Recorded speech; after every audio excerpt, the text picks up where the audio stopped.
हाँ जी, सभी भाइयों को नमस्कार। सबसे पहले तो थोड़ा मैं अपना परिचय दे देता हूँ। मेरा नाम जोगिंदर सिंह है और हमारी कंपनी का नाम हो गया यूनिक बिजनेस ग्रुप। और हमारी संस्था है जो लाइव स्टॉक में काम करती है। अपना कृषि विज्ञान केंद्र के नाम से हमारी संस्था है, थोड़ा ऊपर करके दिखा दें। और हमारा एनजीओ भी चलता है। एनजीओ हमारा जनित सेवा संघ के नाम से हमारा एनजीओ चलता है। तो आज इस वीडियो के माध्यम से मैं आपको खरगोश पालन के लिए लोन के बारे में बता देता हूँ। लोन से संबंधित, क्योंकि लोन से संबंधित कई सारे लोग फोन करते हैं तो उनकी कई सारी प्रॉब्लम्स होती हैं, कई सारे क्वेश्चंस होते हैं। तो आज मैं इस वीडियो के माध्यम से खरगोश पालन के लिए लोन या अदर किसी के पालन के लिए लोन है, वो सारी जानकारी मैं इस वीडियो के माध्यम से दे देता हूँ आपके लिए। मैंने पॉइंट्स पहले से ही नोटेट कर लिए हैं यहाँ पे। तो देखो, सबसे पहले तो मैं ये बता दूं कि खरगोश पालन के लिए लोन होता है कि नहीं होता है। तो खरगोश पालन के लिए लोन होता है। IDSRR करके स्कीम है, केंद्र सरकार की स्कीम है। इसके तहत खरगोश पालन के लिए लोन दिया जाता है। बाकी का तो देखो, अलग अलग पालनों के लिए अलग अलग स्कीम्स होती हैं, लेकिन जो हम लोन करा के देते हैं आपको, वो IDSRR करके स्कीम है। इसके तहत हम आपको लोन करा के देते हैं। ये आप गूगल पे सर्च कर लेना। तो ये खरगोश पालन के लिए लोन कहां कहां पे उपलब्ध है, तो मैं बता दूं आपको कि जो IDSRR करके स्कीम है, ये केंद्र सरकार की स्कीम है। और केंद्र सरकार की सेंट्रल गवर्नमेंट की स्कीम है। तो सेंट्रल गवर्नमेंट की स्कीम है, तो आप किसी भी स्टेट से बिलोंग करते हैं, सबके लिए लोन इस स्कीम के तहत मिल जाता है। तो इससे कोई फर्क पड़ने वाला नहीं है कि आप राजस्थान से हो या MP से हो या छत्तीसगढ़ से हो या महाराष्ट्र से हो या उड़ीसा से बिलोंग कर रहे हो। आप इंडिया में किसी भी स्टेट से बिलोंग कर रहे हैं, सेंट्रल गवर्नमेंट की स्कीम है। सेंट्रल गवर्नमेंट की स्कीम है, तो ये सभी स्टेट्स के लिए अवेलेबल है। तो किस व्यक्ति के लिए खरगोश पालन के लिए लोन दिया जा सकता है, तो इसमें कोई सिविल का झंझट नहीं होता है स्कीम के तहत, क्योंकि सबका हो सकता है। अभी तो सबके अकाउंट हैं, लेकिन बहुत सारे लोग ऐसे होते थे कि जिनका अकाउंट ही नहीं होता था।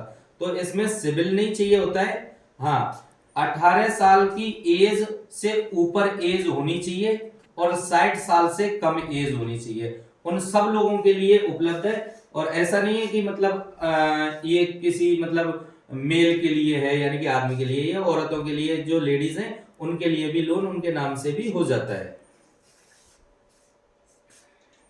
तो इसमें डॉक्यूमेंटेशन क्या लगते हैं, मतलब खरगोश पालन के लिए आप लोन लेते हो, लोन हम लोग करा के देते हैं, तो उसके लिए आपको डॉक्यूमेंटेशन क्या क्या देने होते हैं। तो मैं बता दूं आपको कि आधे से जो ज्यादा डॉक्यूमेंट्स हैं वो तो हमारे यहाँ से ही लग जाते हैं। यानी कि बिजनेस प्रोजेक्ट रिपोर्ट हो गया आपका, वो हम बना के देते हैं आपको। कोटेशन हो गया, एस्टिमेट हो गया, बिलिंग हो गया, ये सारी चीजें हमारे यहाँ से लग जाती हैं। और एक रजिस्ट्रेशन भी कराना होता है फर्म का, वो भी हम लोग ही करा के देते हैं आपको। तो ये सारे डॉक्यूमेंट्स तो हमारे यहाँ से लग जाते हैं। आपके यहाँ से जो डॉक्यूमेंट्स लगते हैं वो नॉर्मली डॉक्यूमेंट्स लगते हैं। तो उसमें तो आपका एक आधार कार्ड चाहिएगा, एक पैन कार्ड होना चाहिए और बैंक अकाउंट नंबर चाहिएगा। बाकी का चेकबुक भी लगती है। और सबसे मेन जो डॉक्यूमेंट्स आपका लगता है, जहां पे आपने खरगोश पालन किया हुआ है, यानी कि जहां पे आपने खरगोश पालन लगाया हुआ है, उस जगह के डॉक्यूमेंट्स चाहिए। यानी कि अपनी जमीन है, तो जैसे खेत पे लगाया हुआ है तो उसका तो खसरा खतौनी नहीं होगा आपका। वहां पे नहीं है, घर पे लगाया हुआ है तो घर का पट्टा होगा आपके पास में, या अदरवाइज किसी दूसरे के यहाँ पे लगाया है आपने, तो उसका फिर रेंट एग्रीमेंट लग जाता है। और 3 स्टाम्प लगते हैं 50-50 रुपए के, 2 स्टाम्प पेपर लगते हैं 10-10 रुपए के। तो ये नॉर्मली डॉक्यूमेंटेशन लगते हैं। अब बात आती है कि कितने का लोन हो जाता है। तो देखो, IDSRR करके जो स्कीम है, इसके तहत 2.25 लाख रुपए का लोन होता है। अब यूनिट की बात आती है, तो यूनिट आप चाहे 5 लगाओ, चाहे 10 लगाओ, चाहे 20 लगाओ, लोन फिक्स है इस स्कीम के तहत। यानी कि 2.25 लाख रुपए का लोन है, वो फिक्स है। और ये आपको 30 खरगोश यानी कि 3 यूनिट आप लगा के चलते हो, तो आपको ये स्कीम के तहत लोन मिल जाता है। बट 3 यूनिट हम लगाते नहीं है, क्योंकि हमें भी अपना ट्रांसपोर्टेशन देखना होता है। तो दूरी के ऊपर डिपेंड करेगा, 5 यूनिट से कम तो लगाएंगे ही नहीं अपन। तो 5 यूनिट आप लगा के चल रहे हो तो एक फाइल लग जाती है। आप 10 यूनिट लगा के चल रहे हो तो वहां फिर 2 जनों के डॉक्यूमेंट्स दे दो आप हमें, तो 2.25 लाख प्लस 2.25 लाख करके इस तरीके से 4.5 लाख का लोन हो जाएगा। बाकी का एक फाइल पे यूनिट आपकी कितनी भी हो 2.25 लाख रुपए का लोन फिक्स है जी। अब इसमें सब्सिडी कितनी आती है, तो देखो IDSRR करके स्कीम है, इसमें कैटेगरी नहीं चलती, इसमें मेल फीमेल का सिस्टम नहीं चलता कि भाई मेल के लिए इतनी कैटेगरी है, फीमेल के लिए इतनी कैटेगरी। इसमें चलता है जाति के हिसाब से दिया जाता है। तो जो लोग SC ST कैटेगरी से बिलोंग कर रहे हैं तो उनको तो मिल जाती है 75,000 रुपए की सब्सिडी, और जो लोग OBC जनरल से बिलोंग करते हैं उनको मिलती है 53,000 रुपए की सब्सिडी। तो ये सब्सिडी है 2.25 लाख रुपए पे, तो 4.5 लाख के पे तो वो तो 2 फाइल हो जाएंगी, तो 2 अलग अलग सब्सिडी हो जाएंगी उनके लिए। एक फाइल की बात कर रहा हूँ, 2.25 लाख रुपए का लोन मिलता है और इसमें जो सब्सिडी जाती है वो 53 और 75,000 रुपए की जाती है। अब बात आती है कि भाई किस्त कितनी आती है और इसकी ब्याज कितनी लगती है। तो देखो 8% तो एनुअली फ्लैट रेट ब्याज लगती है, यानी कि जो पैसा आपने लिया है उसमें से सब्सिडी काट के जो भी आपका अमाउंट है, जो भी आपका अमाउंट बचा है उसकी 8% के हिसाब से एक साथ ब्याज जोड़ दी जाती है और फिर जो किस्त है उसका फिर डिवाइडेशन किया जाता है। यानी कि 2.25 लाख में से आपने मान के चलो किसी का 53,000 रुपए की सब्सिडी जा रही है, तो 53,000 रुपए काट के जो पैसा बचता है उसके ऊपर ब्याज लगेगी।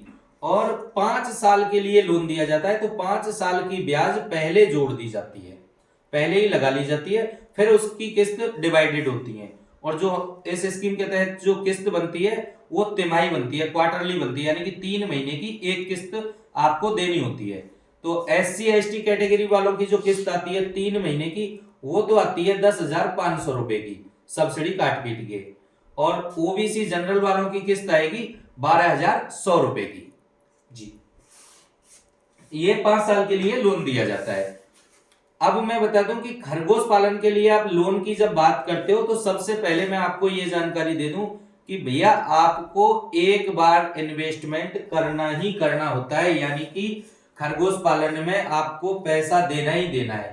ये जो लोन और सब्सिडी है ये आपके अकाउंट में आती है 45 दिन के बाद में, क्योंकि सब लोग तो इंटरेस्टेड नहीं होते भाई लोन कराने के लिए, तो विदाउट लोन के भी फार्म लगाते हैं। तो सबसे पहले तो ये बात आप अपने दिमाग में बिठा लो कि आप जितनी भी यूनिट लगाते हो उसका पैसा आपको देना ही देना है, यानी कि एक बार तो आपको इन्वेस्टमेंट करना ही करना है।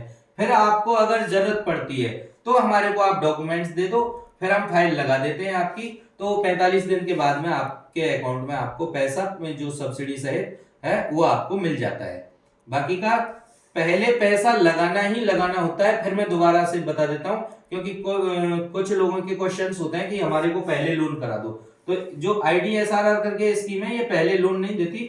जो खरगोश पालन पहले से ऑलरेडी कर रहे हैं, भेड़ बकरी पालन पहले से ऑलरेडी कर रहे हैं, ये 2 ही चीजों के लिए लोन देती है, एक तो खरगोश पालन के लिए, एक भेड़ बकरी पालन के लिए। तो खरगोश पालन जिन लोगों ने किया हुआ है या फिर भेड़ बकरी पालन जिन लोगों ने किया हुआ है उन लोगों के लिए ही लोन मिलता है। तो पहले तो फिर आपके पास में रैबिट होने चाहिए, तो जिनका फार्म लगा हुआ है ऑलरेडी तो उनके लिए लोन मिलता है। तो पहले एक बार का तो आपको इन्वेस्टमेंट करना ही करना है, उसके 45